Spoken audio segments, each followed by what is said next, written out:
오늘 여러분과 같이 은혜를 나누고자 하는 하나님의 말씀의 제목은 하나님의 시간표라고 하는 제목으로 같이 은혜를 나누고자 합니다. 외국인들이 가장 먼저 배우는 우리말이 있죠. 빨리빨리. 예.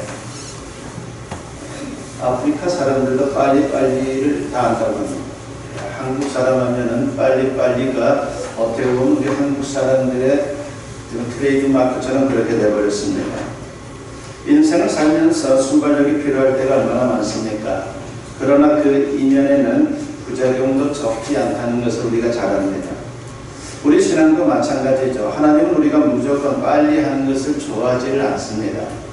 하나님께서 당장 신속히 일을 처리해 주는 경우도 있지만은 보통은 우리 하나님은 서두르지를 않습니다. 중요한 것은 타이밍입니다. 타이밍이 무엇입니까? 가장 좋은 시기를 맞추는 것이죠. 설사 늦더라도 타이밍을 잘 맞추면 오히려 그것이 축복이 됩니다. 신약 성경에서 우리가 아는 대로 시간을 표현하는 두 단어가 있습니다. 바로 크로노스와 카이로스 두 가지입니다. 크로노스는 단순히 흘러가는 시간을 의미하는 것이고, 카이로스는 하나님과의 관계에서 나타나는 의미 있는 시간입니다. 예를 들면 매일매일 기계적으로 흘러가는 날이 있습니다. 별 의미가 없죠. 이게 바로 크로노스입니다. 그런데 똑같은 날이라도 대학 입시를 치르는 날은 전혀 다릅니다. 그리고 결혼식 날도 마찬가지입니다. 인생을 좌우하는 매우 중요하고 결정적인 날입니다. 이게 바로 카이로스입니다. 하나님은 우리 인생 가운데 섭리하는 시기를 맞춥니다. 그래서 가장 좋은 때를 결정하십니다. 이게 바로 타이밍입니다. 그래서 하나님은 우리에게 가장 좋은 것을 가장 좋은 방법으로 가장 좋은 때에 허락해 주십니다. 이것이 하나님이 일하시는 방법이고, 우리에게 축복을 주실 때에도 이러한 기준과 틀을 가지고 축복을 주십니다. 그런데 우리의 생각은 하나님의 생각과 너무나도 다르다라고 하는 것이죠. 가장 좋은 때는 당장 빨리일 수도 있겠지만은 반드시 그렇지만은 않습니다.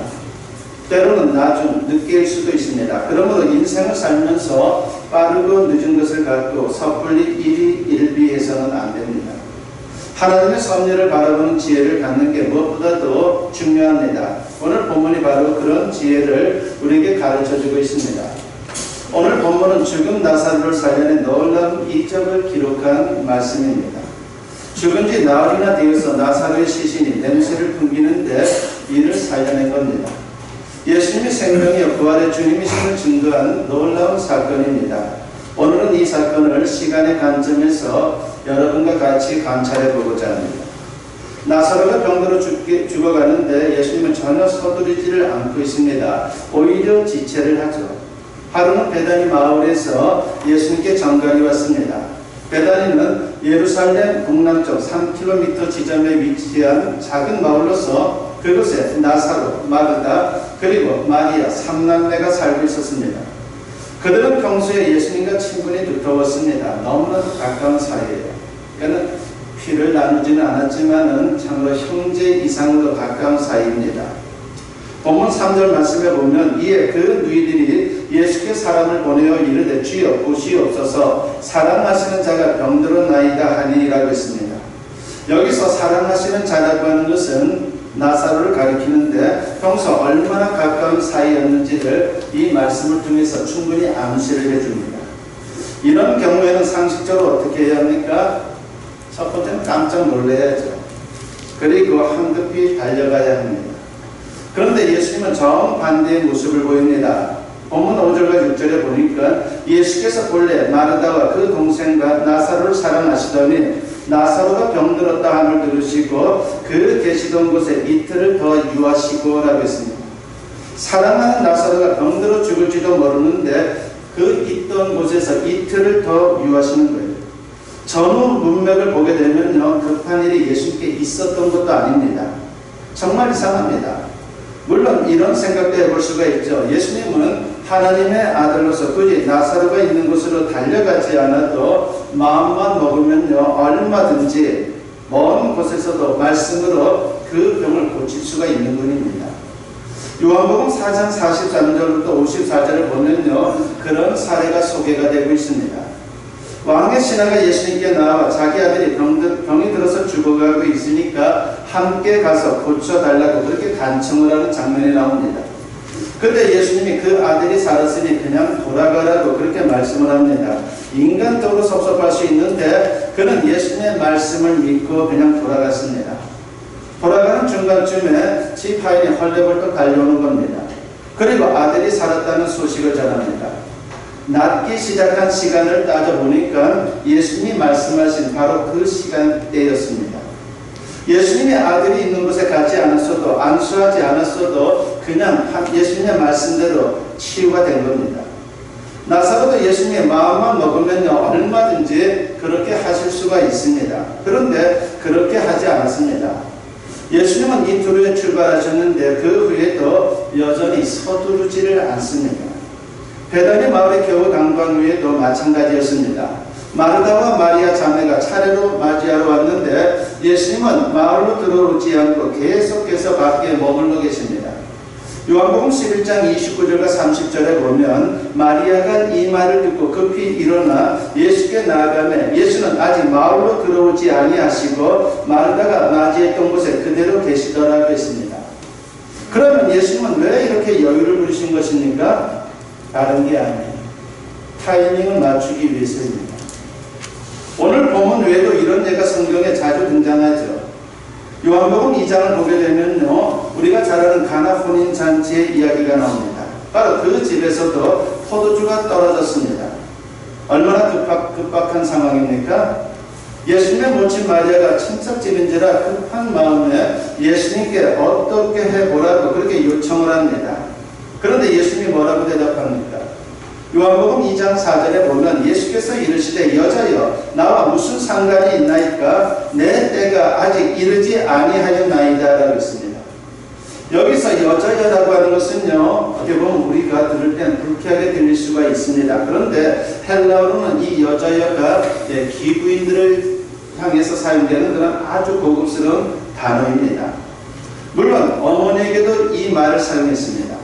정중하지만 분명히 거절을 합니다. 예수님의 때가 아니라는 겁니다. 다시 말해서 하나님의 타이밍이 아니라는 것이죠. 그런데 얼마 후에 분위기가 무르익었을 때에 바인들을 씻겨서 물을 가득 채우게 하고 떠다 주게 함으로 물이 포도주가 되는 이적을 행하셨습니다. 또 하나 예를 들어보겠습니다. 요한복음 7장을 보게 되면요 예수님의 동생들이 예수님께 메시아라면 유대로 올라가서 대중들에게 나타내 보이라고 그렇게 말을 합니다. 그러니까 왜 이런 시골에 있어? 형을 나타내야 돼. 그러니까 중앙으로 나아가야 돼. 라고 그렇게 동생들이 말한 겁니다. 그럴 때 예수님이 뭐라고 말씀합니까? 요한복음 7장 6절에 보면 내 때는 아직 이르지 아니하였거니와 너희 때는 늘 준비되어 있느니라고 했습니다. 타이밍이 안 맞으니까 안 간다라고 말씀을 합니다. 그런데 동생들이 출발한 다음에 나중에 가시죠. 예수님은 아무 때나 아무렇게나 행동하지 않고 철저하게 하나님의 시간표를 따라서 움직이신다는 것을 우리가 알 수 있습니다. 그렇습니다. 우리 인간은 아무 때나 빨리만 하면 좋은 줄 압니다. 그러나 하나님은 그렇지가 않습니다. 타이밍을 맞춥니다. 그 타이밍을 따라서 가장 좋은 것을 가장 좋은 때에 우리에게 주고 싶어 하시는 것이 하나님의 마음 또한 예수님의 마음이다라고 하는 겁니다. 전도서 3장 1절을 보면 지혜자가 이런 말씀을 하죠. 범사에 기한이 있고 천하만사가 다 때가 있나니라고 있습니다. 인생을 살다 보면 오히려 늦어진 게 다행일 때가 얼마나 많습니까? 요셉이 그랬습니다. 요셉이 애굽의 노예로 팔려갔다가 여러분도 알고 있듯이 나중에 감옥에까지 갑니다. 모든 게 꼬이는 것 같았어요. 사람들이 이런 생각을 하겠죠. 일반적으로 하나님을 잘 믿는 나에게 왜 이런 어려운 일이 생기는 걸까? 라고 얼마든지 생각할 수가 있습니다. 그런데 어떻습니까? 하나님은 세밀히 역사하고 계셨습니다.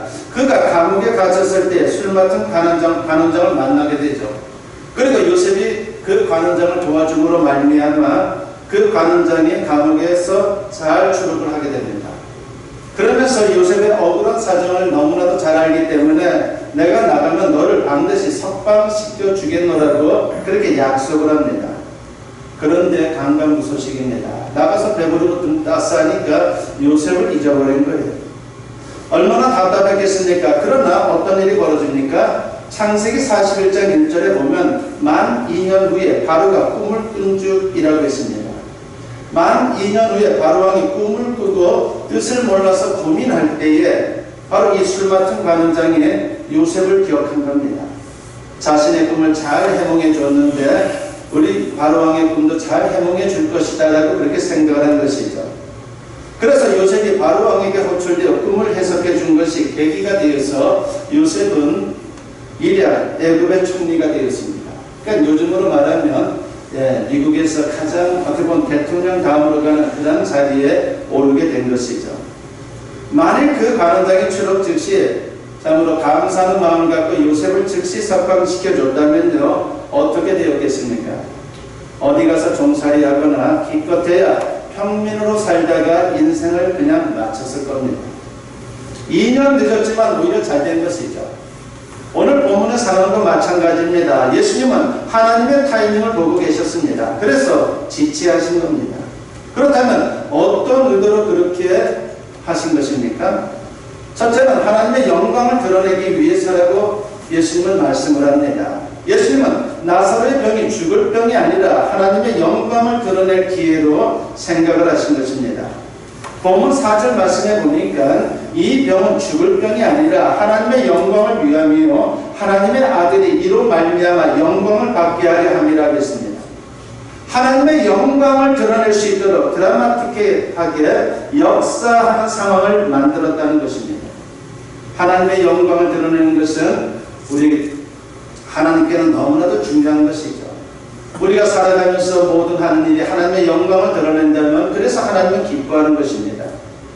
두 번째로 나사로 보내는 물론이거니와 마르다와 마리아 자매 심지어 제자들에게 믿음을 연단할 기회로 사용하려고 이렇게 하나님의 시간을 기다리신 것입니다. 요한복음 11장 15절 말씀해 보면 내가 거기 있지 아니한 것을 너희를 위하여 기뻐하노니 이는 너희로 믿게 하려 함이라고 했습니다. 그곳에 있었으면 그냥 병을 고쳐주셨을 것입니다. 지금 제자들은 예수님을 병을 고치는 분 정도로 알고 있었어요. 병 고치는 예수님의 모습을 늘 봤기 때문이죠. 그런데 이번에는 어떤 상황입니까? 죽은 자도 살리는 생명과 부활의 주님이심을 보여줄 기회가 되었다라고 주님은 생각하신 겁니다. 마르다와 마리아도 예수님을 믿고 따랐지만은 아직 그들의 신앙, 그들의 믿음이 온전하지 못했죠. 요한복음 11장 21절을 보면요, 마르다의 고백이 나옵니다. 마르다가 예수께 여짜오되 주께서 여기 계셨더라면 내 오라버니가 죽지 아니하였겠나이다 라고 했습니다. 예수님이 병은 고치지만 죽음의 문제는 해결할 수 없다라고 그렇게 생각하는 겁니다.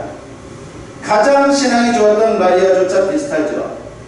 요한복음 11장 32절에 보면 마리아가 예수 계신 곳에 가서 배웠고 그 발 앞에 엎드려 이르되 주께서 여기 계셨더라면 내 오라버니가 죽지 아니하였겠나이다 하더라고 했습니다. 나사로의 무덤에 다가가신 예수님은 돌문을 치우도록 지시를 합니다. 그때 마르다의 반응입니다. 요한복음 11장 39절에 보니까 예수께서 이르시되 돌을 옮겨 놓으라 하시니 그 죽은 자의 누이 마르다가 이르되 주여 죽은 지가 나흘이 되었음에 벌써 냄새가 나나이다 라고 했습니다. 그러니까 사람이 죽으면 금방 부패하기 시작하죠. 추운 지역이 아니나. 그러니까 그 따뜻한 지역에서 참으로 오라버니의 시신이 이제 부패가 되어서 냄새가 날 정도로 그렇게 되었다는 것입니다. 시신이 부패했다며 만류하지만 예수님은 뜻을 굽히지 않고 계속해서 돌문을 열 것을 요구하셨고 결국 돌문을 치웁니다. 그러자 예수님은 하나님께 감사 기도를 드리고 죽은 나사로를 향해 외칩니다. 나사로야 나오너라고 말입니다. 그때 놀라운 일이 벌어졌습니다. 나사로가 살아서 걸어 나오는 겁니다. 수의를 입은 채로 뚜벅뚜벅 걸어 나옵니다. 모두가 놀라고 그로 인해서 그들에게 믿음의 시야가 환하게 열렸습니다. 예수님은 바로 하나님의 아들로서 못하는 것이 없구나, 죽은 자도 살릴 수 있는 그런 분이구나라고 하는 것을 그들은 그때 비로소 알게 되었던 것입니다. 예수님은 이제 곧 십자가에 못 박혀 죽게 됩니다. 그러면 따르던 자들이 울고 불고 난리가 날 겁니다. 그리고 배신자들이 속출할 겁니다. 그때를 대비해서 가장 친한 삼남매와 제자들에게 부활의 주님을 믿는 믿음을 주려고 그렇게 시간을 지체하신 것입니다. 야고보서 1장 3절과 4절을 보게 되면요, 믿음의 연단이 얼마나 중요한지를 강조하죠. 이는 너희 믿음의 시련이 인내를 만들어낸 줄 너희가 알미라. 인내를 온전히 이루라. 이는 너희를 온전하고 구비하여 조금도 부족함이 없게 하려 함이라고 했습니다. 우리가 사는 세상이 얼마나 험악합니까? 천국에 가기 전까지는 이런 세상에서 우리는 살아야 합니다. 하나님은 이런 세상에서 승리하도록 우리를 도와주십니다. 그냥 돕는 게 아니라 우리의 믿음을 연단하심으로 우리를 더욱더 강한 믿음의 사람들로 만들어서 그 모든 상황들을 이겨낼 수 있도록 주님께서 역사해 주신다라고 하는 것입니다. 세 번째로 예수님은 불신자를 전도하기 위해서 지체하신 것입니다. 유대인들은 초상이 나면요, 온 동네 사람들이 모이죠. 우리나라도 마찬가지 아닙니까? 어렸을 때 이렇게 동네 어르신들이 돌아가시면요, 온 동네 사람들이 다 모였던 기억이 나요. 꼭 뭐 장례식이 아니라 무슨 축하 행사하는 것 같았어요. 잔치가 벌어진 것처럼. 뭐 한 사람도 빠짐없이 애부터 어른에 이르기까지 다 모였던 그런 기억이 납니다. 그게 이스라엘도 마찬가지였습니다. 바로 사람이 죽으면요, 사람들이 다 몰려드는 것이죠. 그런 기회에 예수님께서 참으로 그들을 전도하기 위해서 바로 그렇게 지체를 하시는 것입니다. 바로 예수님께서는 하나님의 살아 역사하심과 예수님이 하나님의 아들이심을 알려주고 싶었습니다. 예수님이 늦게 도착하자 빈정거리는 사람들도 물론 있었죠. 요한복음 11장 37절에 보면요, 그중 어떤 이는 말하되 맹인의 눈을 뜨게 한 이 사람이 그 사람은 죽지 않게 할 수 없었더냐 하더라고 했습니다. 비아냥거리는 겁니다. 그들의 불신앙을 안타까워하신 예수님이 어떻게 합니까? 요한복음 11장 42절에 보니까 항상 내 말을 들으시는 줄을 내가 알았나이다. 그러나 이 말씀하오는 것은 둘러선 무리를 위함이니 곧 아버지께서 나를 보내신 것을 그들로 믿게 하려 함이니이다 라고 했습니다. 그들이 보는 앞에서 기도하고 이적을 행합니다. 나사로가 살아나자 난리가 났습니다. 많은 사람들이 소문을 듣고 몰려오죠. 예수님이 지체하신 것은 이처럼 다목적 섭리였다는 것을 우리가 충분히 알 수가 있는 겁니다. 예수님은 하나님의 타이밍을 중시합니다. 그렇다면 하나님의 섭리를 믿는 우리는 어떤 자세로 살아야 합니까? 기다리고 기도하는 자세로 살아야 되는 거예요. 내가 생각하는 것대로 이루어지지 않더라도 기다리면서 말씀에 순종하고 그리고 기도하면서 우리는 살아가면 됩니다. 그러면 주님께서 가장 좋은 때에 역사한다라고 하는 것입니다. 이것이 바로 우리가 해야 될 일입니다. 기도하면서 기다리는 것 얼마나 중요합니까? 하나님은 분명 우리를 위하시고 결국 모든 것을 좋게 해주시는 분이십니다. 그것을 사도 바울은 로마서 8장 28절에서 분명히 말씀하죠. 우리가 알거니와 하나님을 사랑하는 자, 곧 그의 뜻대로 부르심을 입은 자들에게는 모든 것이 합력하여 선을 이루느니라고 했습니다. 그런데도 우리는 늘 조급합니다. 그러다 보니 불평할 때가 얼마나 많습니까? 그러나 그런 순간에도 주님은 계속해서 역사를 하고 계시는 겁니다. 우리를 소홀히 여기는 게 아닙니다. 버리신 게 아닙니다. 때로 기도의 응답이 지연된다 할지라도 다 듣고 계십니다. 그냥 주님은 타이밍을 보고 계실 뿐입니다. 그러므로 낙심도 절망도 하지 말고 믿음으로 기다려야 합니다. 예레미야가 3장 25절에서 주님은 약속하죠. 기다리는 자들에게나 구하는 영혼들에게 여호와는 선하시도다 라고 했습니다. 너희의 믿음의 기다림이 결코 헛되지 않다라고 하는 것을 말씀하고 있는 겁니다. 그리고 다윗은 시편 40편 1절과 2절에서 고백합니다. 내가 여호와를 기다리고 기다렸더니 귀를 기울이사 나의 부르짖음을 들으셨도다. 나를 기가 막힐 웅덩이와 수렁에서 끌어올리시고 내 발을 반석 위에 두사 내 걸음을 견고하게 하셨도다라고 했습니다. 믿음으로 기다려봤더니만은 결코 헛되지 않았다는 것이죠. 견고한 인생을 살아갈 수 있도록 주님께서 역사해 주셨다는 것입니다. 독일의 바바리아라고 하는 성에 루드비히라고 하는 공작이 살았습니다. 사람들을 함부로 대하고 괴롭히는 아주 포악한 사람이었기에 모든 사람들이 이 공작을 아주 두려워했어요. 그러던 어느 날 공작이 한 작은 예배당에 들어가게 되었습니다. 못된 공작이라 할지라도 그들의 문화가 기독교 문화이기 때문에 좀 더 하나님의 은혜를 입고자 하는 마음에 그렇게 예배당에 들어간 것이 어떻게 보면 일상이었죠. 모처럼 기도를 하는데 갑자기 예배당 벽에 무슨 글씨가 쓰이는 것입니다.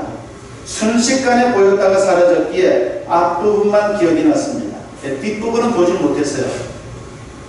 그것은 3일인지 석 달인지 3년인지 아무튼 그 안에 무서운 심판이 있을 것이다 라고 하는 내용이에요. 그러니까 중간 부분이 잘 보이지 않았어요. 이제껏 죄를 많이 지었던 공작은 나름대로 해석을 합니다. 3일 안에 하나님 앞에 서게 되리라 고 하는 그런 생각이 들었어요. 내가 이제 하나님 앞에 심판을 받기 위해서 3일 안에 서게 된다는 그런 메시지이구나 라는 생각이 들었습니다.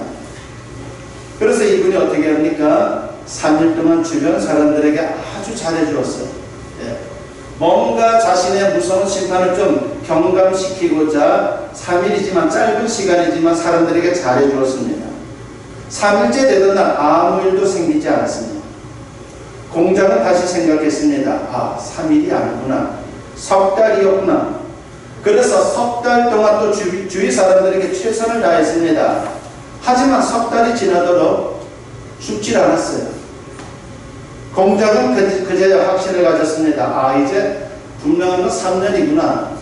3년 동안 내가 열심히 살아야지 라고 하는 그런 마음을 가지고 정말 열심히 살았어요. 그러니까 이전과는 전혀 다르게 사람들에게 계속 좋은 공작으로서 선을 행하고 그리고 섬기고 하는 그런 모습으로 열심히 살았습니다.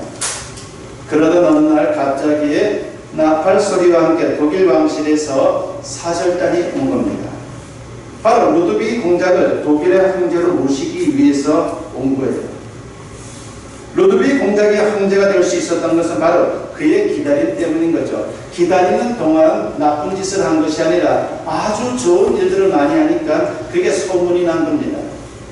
그래서 결국은 그 말씀대로 살면서 그리고 기도하면서 기다리면서 결국은 독일의 황제가 되는 놀라운 역사와 은혜를 잊게 되었던 것입니다.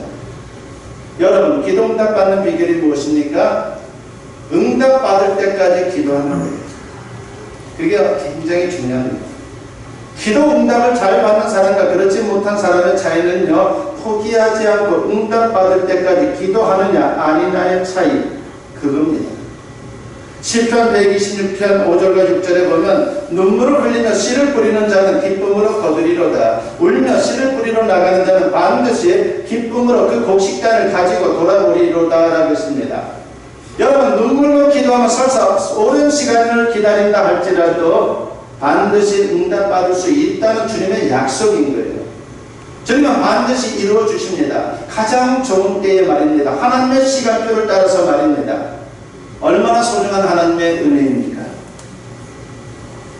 중국의 어떤 대나무는요, 나무를 심고 나서 물과 거름을 주지만요, 4년 동안은 작은 죽순만 올라오고 거의 성장하지를 않는 그런 대나무가 있다고 합니다. 그런데 5년째가 되는 해는 놀랍게도 5주일 동안에 무려 20에서 30m 정도로 쑥 자라버리는 거예요. 그렇다면 이 대나무는 5주일 동안 자란 겁니까? 아니면 5년 동안 자란 겁니까? 5년 동안 자란 거예요. 만일 2, 3년, 3, 4년 기다리다가 아무것도 자라지 않는구나, 헛된 것이구나 라고 생각해서 뽑아버리면 얼마나 큰 손해입니까? 우리 신앙생활에 있어서 아주 중요한 도전을 주는 그런 이야기예요. 우리가 중간에 포기해버리면 지금까지 해왔던 모든 것들이 헛된 겁니다. 우리의 기도가 아무리 열심히 한다 할지라도 그것이 중간에 포기되어 버리면요, 아무것도 얻을 수가 없어요. 말씀대로 살다가도 중간에 포기해 버리면요, 말씀의 열매를 우리가 맺을 수 없다라고 하는 것입니다. 우리 하나님의 특성을 잘 알아야 됩니다. 우리 하나님은요, 서두르지 않습니다. 우리가 애를 써도 안 되고 기도해도 안 되고 울어도 안 되는 것 같지만 하나님은 분명히 타이밍을 보고 계신다라고 하는 것입니다. 하나님의 섭리를 믿는 굳센 믿음으로 인내하며 하나님의 때를 기다릴 수 있는 우리 모든 성도님들이 되었으면 합니다. 무엇보다 끝까지 기도하십시오. 그러면 반드시 하나님께서 가장 좋은 것을 가장 좋은 방법으로 가장 좋은 때에 여러분에게 이루어주실 것입니다. 부디 이 믿음으로 꼭 승리할 수 있는 저와 여러분 모두 될 수 있기를 주님의 이름으로 간절히 축원합니다. 오늘 말씀을 생각한